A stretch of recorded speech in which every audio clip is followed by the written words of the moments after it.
नमस्कार प्रिय दर्शक बंधु जय जगन्नाथ आपण को स्वागत करुछि आपण मानकर प्रिय चैनल दिनेश ओडिया मोटिवेशन को।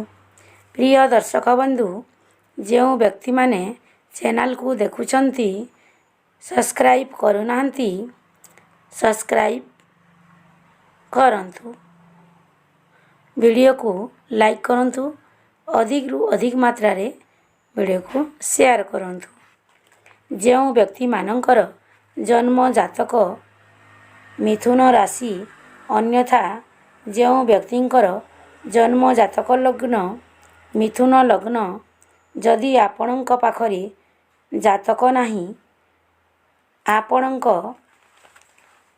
नामर प्रथम अक्षर आपण जानी पारिबे आपणकर राशि कौन। मिथुन राशिर व्यक्ति विशेष मानकर अक्षरर नामर प्रथम अक्षर जोटा कि क कि कु के घ छ को ह एही सबु अक्षर नामर प्रथम अक्षर होइतिले आपण मानकर मिथुन राशि।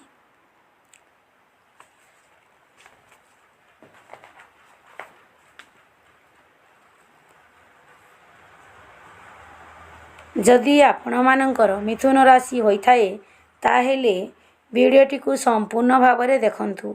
एबे आसंतु जानिबा दर्शक बंधु मिथुन राशिर चलित वर्ष 2025 मसीहा राशिफल केमिति रहिबो आपणकर भाग्य कैरियर आय वैवाहिक जीवन आपणकर शिक्षा क्षेत्र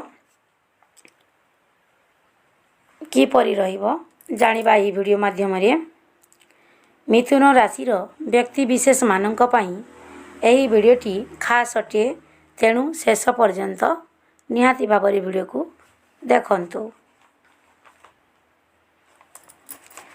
चलित 2025 मसीहा मिथुन राशि व्यक्ति विशेष मानक पई अनेक गुड़िए सुखर संभार नहीं आसीछि। आर्थिक स्थिति बहुत उत्तम रहिबो। व्यवसायींक पई भल शुभप्रद भलप्रद वर्षटी हेबो। वर्ष आरंभरू शनि अष्टम भाव को गोचर करुथिबा हेतु किछि समस्यार सम्मुखीन करिबाकू पड़िबो किंतु बृहस्पतिंक पई अनेक गुड़िए समस्या आपणक सपक्ष रे जाई पारे। आर्थिक दृष्टि सावधानता अवलंबन करंतु। धन संबंधी निर्णय आपणक पई हानिकारक होई पारे। ता सहित वर्षर शेष बेलकू धन हानि मध्य होई पारे।